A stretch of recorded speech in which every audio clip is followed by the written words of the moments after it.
Hello there, and welcome to the 6th episode of Strategic Zoomcast.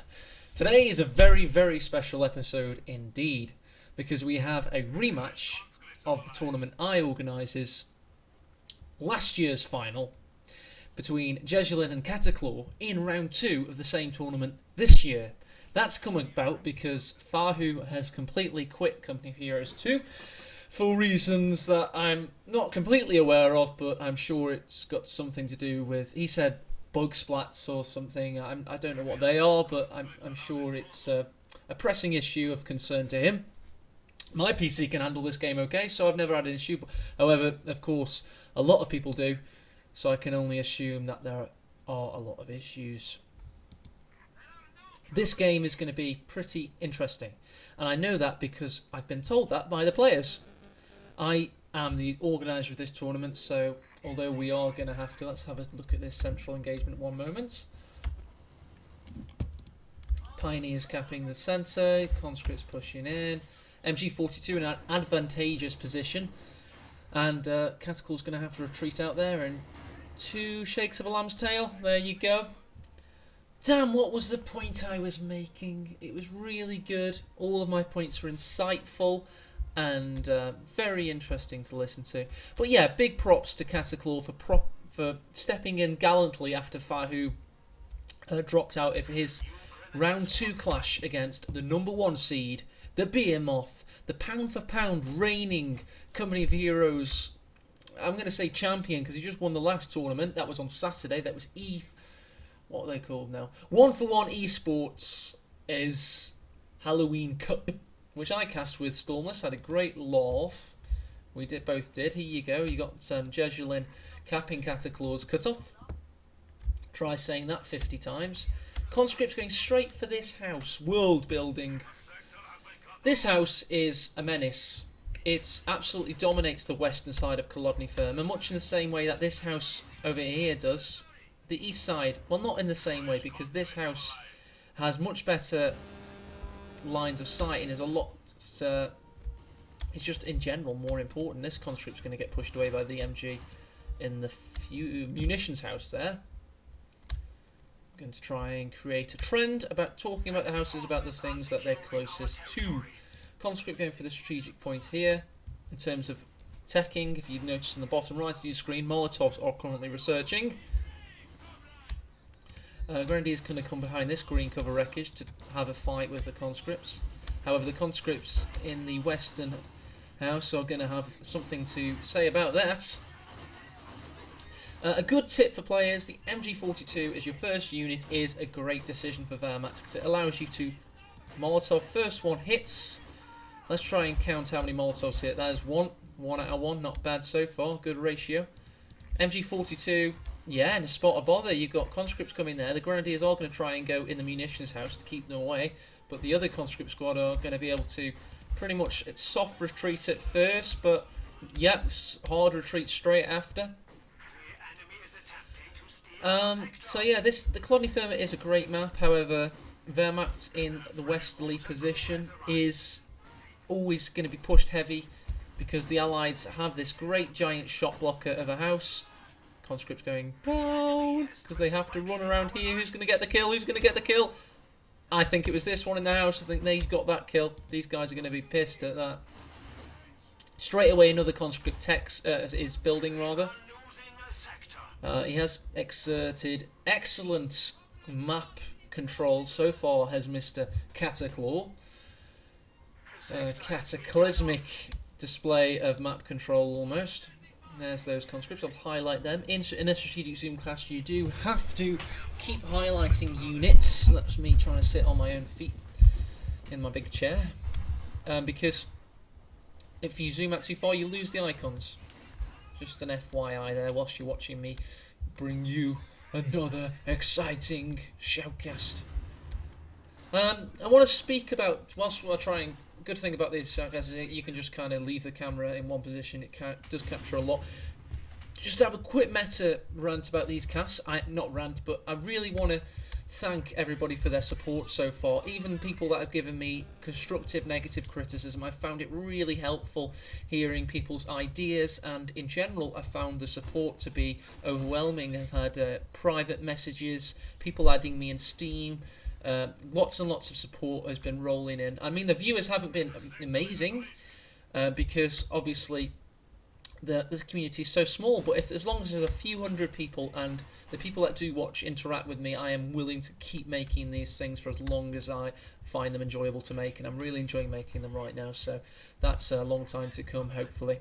Ways I have improved them already. You'll notice that the bit rate and the frame rate is higher for this episode. I'm just trying to test out my computer if it can last the full 30-40 minute game or whatever this ends up being without a noticeable showing signs of being taxed. Maybe I'll even up it further, so we'll just see how much my computer can take. It is only an i5 with 8 gigs of RAM. It's not exactly a super computer purpose built for casting.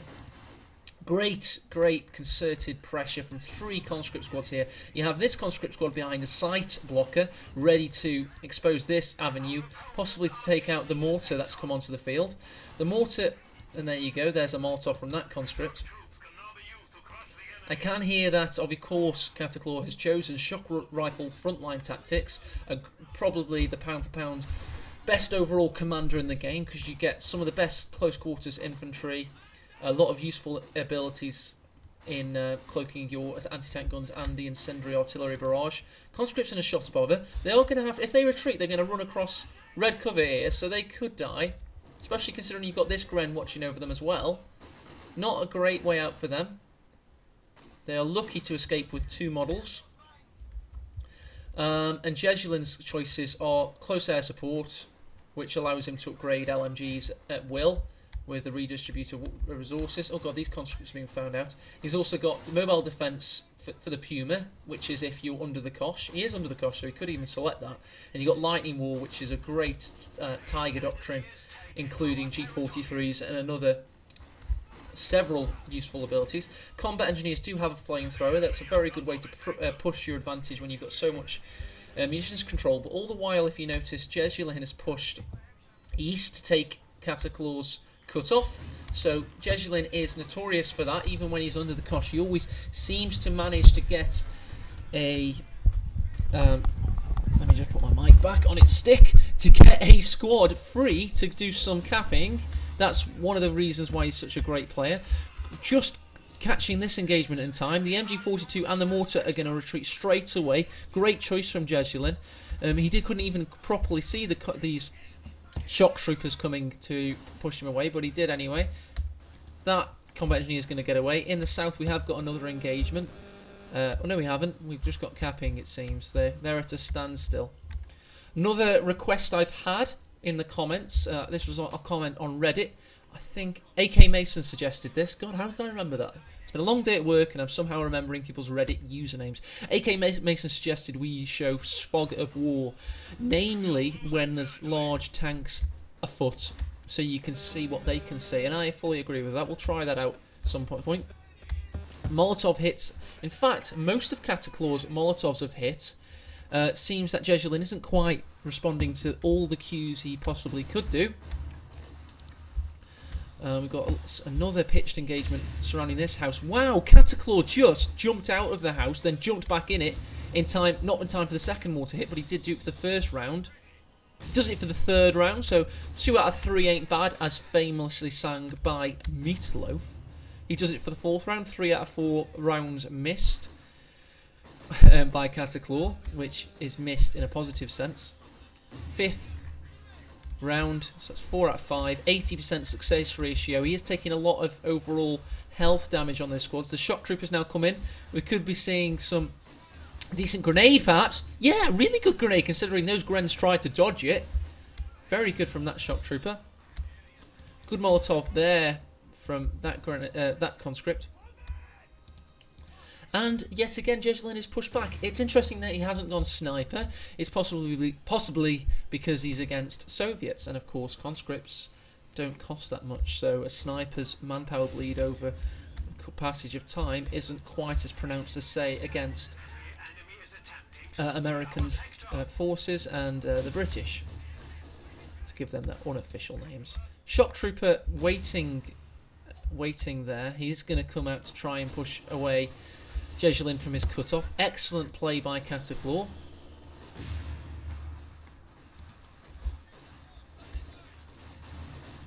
He is going to get pushed away there. You can notice whenever a Soviet player has the advantage, they invariably, in fact, they always go tier 3. That's what invariably means. So yeah, they go tier 3, and there you go. The T-70 is building the light tank infantry wiping machine. So in answer to that, of course, Jesulin has gone mobile defense even before he sees the light tank. It's just obvious it's going to come because he's not had the map, and Cataclaw has. So things could go either horribly right or terribly wrong for one of these players, depending on perspective, of course. This house ain't going to last much longer with these mortars coming in, and that can only be a good thing for Jesulin and a bad thing for Cataclaw. T-70. So the Cataclaw pretty much had to gamble on there not being a teller there. He knows he's had this house for most of the game so far, so obviously he would have caught a teller being put down. Here comes the Puma. First shot misses. Would expect that to have hit from that kind of range. And he's gonna... Can he push? Oh, great grenade on that grenadier there all the while. So this shock trooper's been doing the damage, and in fact does get the kill. Puma tries to push north to stop it happening, but it's way too late for that. And he's now... what is he going to do? Let's have a quick click on the Soviet player. They do have anti-tank grenades currently teching. There you go. You can hear the announcer call it out there. God, that went around the church like a banana boomerang shot. Did manage to get the engine damage. The T-70 is going to go for a cheeky shot. Does hit, does penetrate, does cause a little bit of damage. However, the Puma is a lot better at that. In fact, it gets a main gun destroy critical. Very good from the Puma there. A little bit further north, we do see these combat engineers escaping with a sliver of health. Conscripts couldn't quite get their anti-tank grenade away. That's what they were going for. They do, in fact, nearly die as a result of that. These conscripts are completely unsupported. What good is a single lone unsupported conscript? These ones are allowed to get in the house, however. So the mortar straight away is now going to focus that house as soon as it sets up again. Puma doesn't have a Pioneer to hand quite yet, because that Pioneer is the Minesweeper Pioneer, it must be said. So Jesulin is mindful of mines, although we haven't seen any in this game quite yet. Good shot off, very well dodged by Cataclaw, and he is no longer able to use that house. I know it's not destroyed, but look at the health on it. Any more shots on that house? And yes, it does go down. There we go. So he can't use it, but he can use the area around it, and it still does act as a sight blocker and somewhat of a shot blocker against most weaponry. Sorry, I'm just about to zoom out. I didn't want to see that thing not die, though. If it was going to die, that's a bit morbid of me. But there you go. There's the entire area that the Wehrmacht currently controls. There is the Wehrmacht player's units. He has gone very recently for Osttroop and Reserves, 425 manpower for 2 squads, which is a pretty good deal. That, let me do the maths, is 212.5 manpower per squad, which isn't actually that good, is it? No, that's not as good as you think, is it really? For not, I suppose it's a 6-man squad, and they reinforce and are able to do other things very well. And it's a good way of getting back in the game. You're saving 27.5 manpower if you compare it to a grenadier. God, you can tell I do maths for a living, can't you? Here we go, the T-70 is back in action. The Puma is also fully repaired. So we're going to see a showdown between those two things very shortly. Maybe he might have seen it by now. So a little bit of fog of war, just so you can see. You can see its silhouette there, so you know where it is. We'll save that for when it's completely relevant. I don't want to spam that thing. Yeah, okay, let's use it now. Here you go, AK Mason. I hope you're watching this 6th strategic Zoomcast, because your feature has made it in. You told me to use Fog of War, and now I am. So he's only just seen the conscripts, and if straight away he gets out of there because he does not want to get AT grenaded. And that is how quickly Jesulin is capable of reacting with his light to medium armour. We saw that heavily in 1-for-1 Esports Halloween Cup with Jesulin. He managed to micro Stuart tanks as though they were an extra limb. There you go. You've got a combat engineer go down due to the grenadiers. Shock troopers going in on the Puma. They don't have much. Well, they're actually currently focusing the grenadier, but I suppose they can do some health damage to the Puma. In fact, there you go. PPSHs can penetrate steel beams. Elsewhere, conscripts roaring. T70 possibly going to get Faust. In fact, I'd be. Yep, Faust selected. Faust goes in. Puma's going to get the shot. Oh! Skill shot straight across the map. That thing's dead. Shock troopers in a spotter bar. They're currently against 2 Ostrupans and a MG42. That's about to be... No, is he going to even bother? Is he going to bother? No, he's currently engaged. He does select the... No, he just gets pinned just before it gets off. You can... It's amazing what you can see with good knowledge of the UI in this game. I'm noticing that my casting prowess has improved dramatically with the new casting UI. So credit where it's credit's due. Am I Politsai Funk did push for that heavily with Relic in the build up to his last SNF tournament. So thank you to him for pushing for that. KV8 is on the field in answer to the T70 dying. Now this thing now has 10 damage as of the, I'm going to call it the 29th of October, so Halloween kind of weekend patch. It's pretty damn good still, however. It's always going to be a good unit because of its armour and its health. Unless those two things get nerfed, it doesn't matter if it's got a feather tickler, it can still serve some purpose, as has the KV1 of course. But in general, 10 damage per floating point of flame damage is still pretty damn good. It can't cause squad wipes, hit left, right and centre, however it still can, you know, act as a deterrent and push your enemy's squads away. Allow me to take a little breath and just pause for a second whilst you watch the game. I'm going to highlight the Soviet squads that are relevant. And let me get back to casting. Puma backing its ass up against the anti-tank grenade there. Nothing to follow it up, however. There's no... Oh god, the KV8 could... Yes, in fact, it has selected its... I think it's a 76, technically, a 76mm cannon, although it doesn't quite have the properties of one. And it's going to... Yeah, is it going to focus the Puma? Of course, it's just got on line of sight. It currently is shocked. There you go, crew shock. Second Puma's out. Does it get the shot on the first Puma? No, it does not. What can the second Puma manage to do, however? These shock troopers are now veterancy 3 as of killing that one model on that one Gren there. The pack gets a shot in on the KV8. That does penetrate. The Puma, it currently isn't penetrating. So that's pretty much part and parcel what you can expect from a Puma against a KV8. It does not penetrate the frontal armour. There you go, another frontal armour round ricochets. So he is going to possibly flank. No, he's going to keep trying to get into that front armour. You haven't got a great percentage of possibility there. He is going around the south of the church. Obviously, with this combat engineer being at mass, he can survey the fog of war there, as shown. Kind of as shown. Are you going to show me? I think I have to select. I don't understand how fog of war works sometimes. There you go. It doesn't hit on the frontal armour. So he just went all the way around the church to then get a frontal armour shot in. That was not worth it. He's popped smoke for some reason. I think he's really desperate to get this shot. Another frontal armour penetration. Main gun destroyed. And it's dead. There you go. We just saw Jesulin miss micro a unit. I know he thought it was very clever going around the church to kite the KV8. However, the KV8's frontal armour was facing that way, so he needed to focus on its rear armour regardless. Second Puma's going in. This is now all in for Jesulin. If he gets... Let's just quickly keep stock of what's happening here. We've got combat engineer possibly dying. Puma's going in on the weakened KV8, however, that's the more important engagement. Let's focus on that. What is the Puma going to do? Is it going to get the kill? No. The side armour does not penetrate. There we go. It does penetrate this time, however. With side armour, you've got a 50% chance of penetrating because there is no side armour.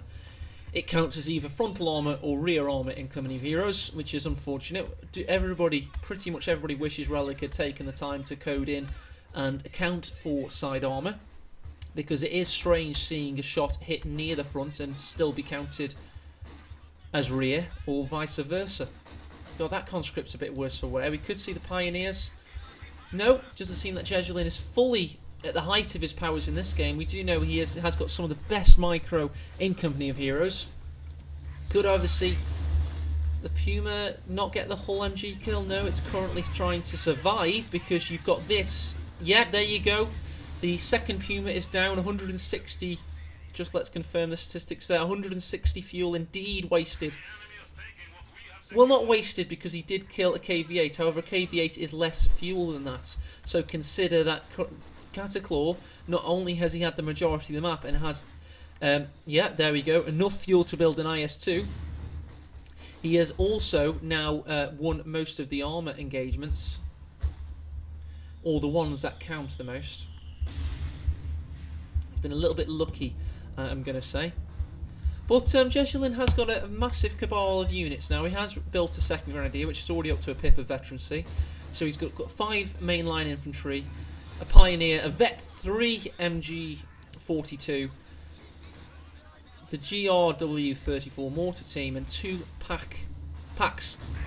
So he's not going to be pushed off the map by an IS-2, basically, thankfully, due to the 2 packs.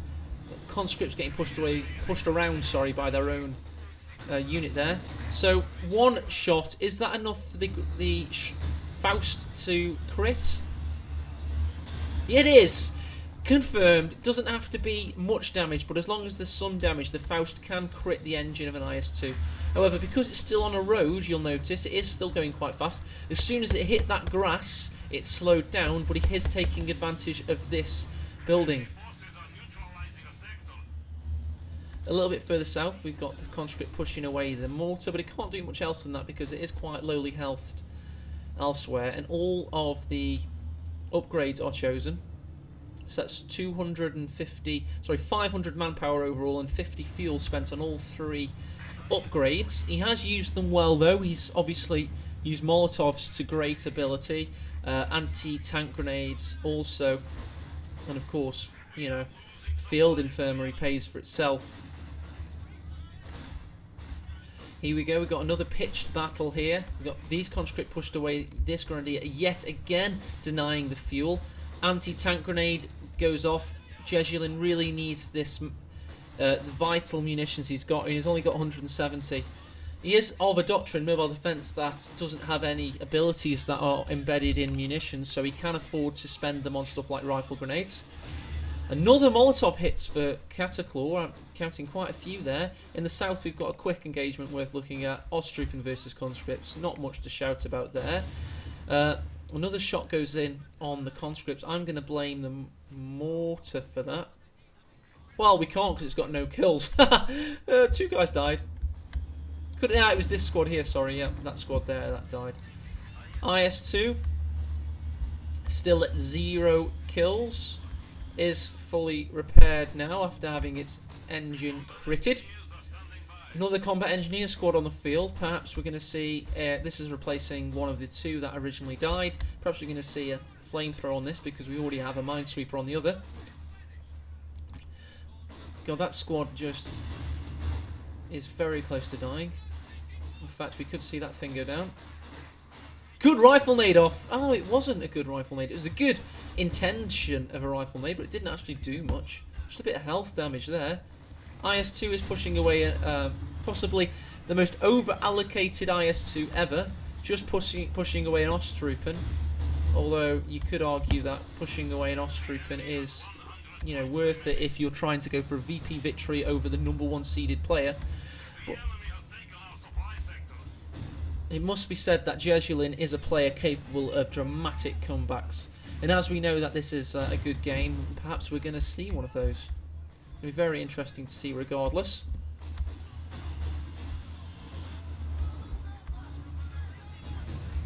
Pack does open up on the IS-2. It's going to get a good shot off there. There you go, there's a bit of strategic zoomcast coming in handy.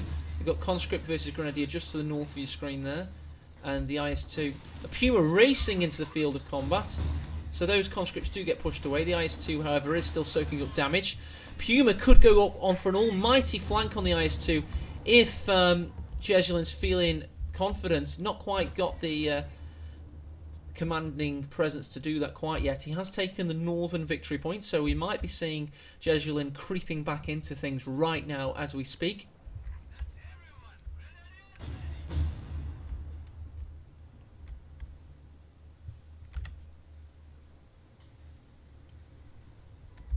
Lull in activity, needless to say. We do have a little bit of activity in the north. We've got conscripts pushing in hard for their victory point, only a grenadier protecting the north.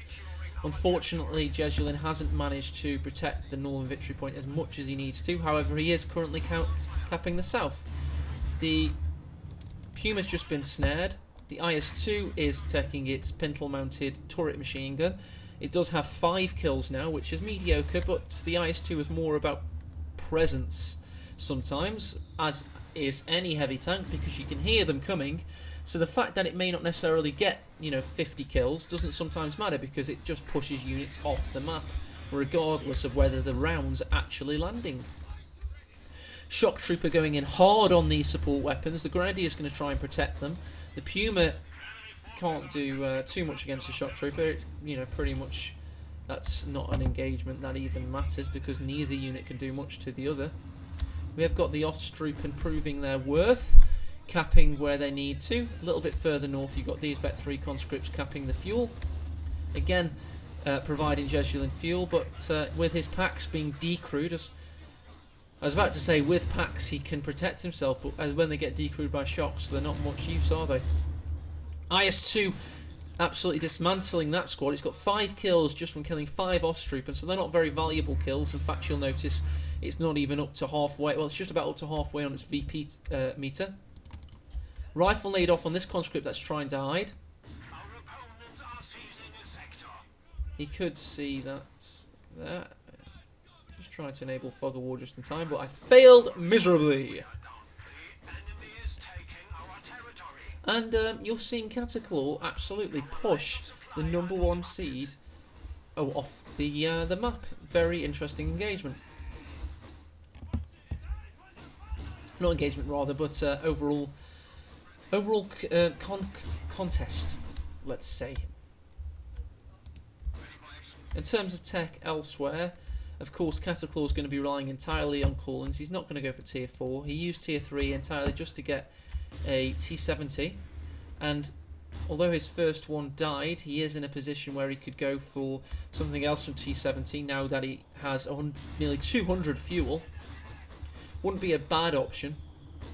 You're only against a Puma and 2 packs, so although the Puma can chase you around the map, you can use the T70 on peripheral engagements, perhaps protecting the northern and southern VPs. Maxim coming out. Interesting. So obviously tier 2 was originally just his way of getting to tier 3, but now he's using it to back tech a little bit. Well, the tech's already there, but build some units from a previous tech that he's not visited. Situation critical. 50 victory points remaining for Jesulin, the #1 seed in this game. Is Cataclaw going to get a game off the #1 seeded player, having not played Company of Heroes for long periods this year, only vaguely being in it? Is Cataclaw a presence to be... just heard the... Cataclaw actually lost something there. No, that's the German player losing something, rather. Wonder how many kills the IS-2 is on. It's on 13. It could have got the wipe there. Sorry I missed it. Goes for a shot on the pack. That's not an idea. In fact, this could be endgame for the IS-2. This could be Jesulin's way back into this thing. If he gets the Puma around the back, yes, indeed, the IS-2 is down. Now it's all about victory points. You've got the Maxim very cleverly watching over the northern victory point for Cataclaw. We've got the Puma snared. Elsewhere, you've got conscripts reaching out to try and stop the current capping in the southern victory point, so they're going to go south. In the north, the Ostroop do stick it out. Real men operating right there. Unfortunately, this combat engineer does get pushed away by the conscript, and they are going to push and cap that victory point. So now again, it's all about victory points. It's a race for life for Jesulin. Will he stay in this? Will he take a commanding lead in this series? This guy is a beast. He likes to win. He likes to compete. He plays in every tournament he can, and he never likes to lose. KV8, a new KV8 on the field, going to try and protect this southern victory point. Central victory point currently in Jesulin's hands. Northern victory point is changing hands, so a lot is dependent on what happens with this KV8. Already up to 2 kills, not been on the battlefield for more than a minute. LMG based Ostrupen there. Of course, that is the trade-off with Ostrupen reserves that I didn't mention earlier when I said they had 212.5 manpower. They can come on with random amounts of experience and in rare cases LMGs. In fact, upgradability to LMGs. No, just LMGs. So there you go. VP's back in Cataclaw's favour. This Grenadier could be going down to the whole mounted MG. In fact, it does. Could have been the Flame Burst, but regardless of what this Puma does now, Cataclaw has dominated on the victory points, and I can't see that Jesulin is going to keep his way back into this. However, Jesulin is a man of many surprises. He is currently pushing as hard as he can for the north. It is only, well, it's got a Maxim, a Conscript, a Minesweeper, Combat Engineer. Cataclaw is currently pushing the centre. He's got the south thanks to this Conscript. He's got enough in the centre to possibly wipe this VP. Has Jesulin got enough on the field to combat it? This Grenadier goes down here. We've not seen the greatest game we've seen Jesulin play, and in fact it very much looks like end game. We've seen Cataclaw take game 1. Puma about to be wiped, no doubt, by one of these happy little fellows. No, they've both used their abilities, but it's too late regardless. Great little skirmish there on Kolodny Firma. Cataclaw takes the series 1-0 against Jesulin. What you'd be expecting now is for me to cast the next 2 games, presuming Jesulin wins the second. And that implies that there is a second and a third, and there is. Jesulin wins them both. Sorry for spoiling.